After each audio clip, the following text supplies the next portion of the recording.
मी नाथाभाऊ बोलतोय। येणाऱ्या 20 तारखेला महाराष्ट्र विधानसभेची निवडणूक आहे।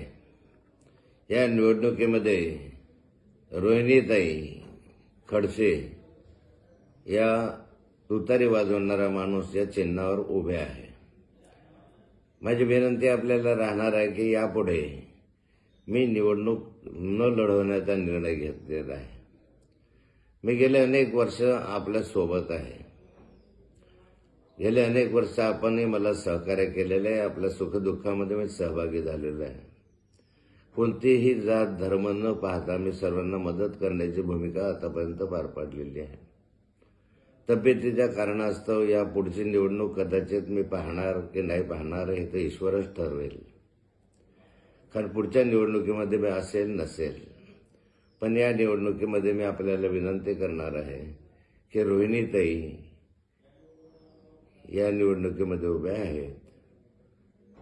आपण मला जसं सहकार्य केलं तसंच रोहिणीताईंना सहकार्य करावं आणि रोहिणीताईंना प्रचंड मताधिक्याने निवडून आणावं ही विनंती।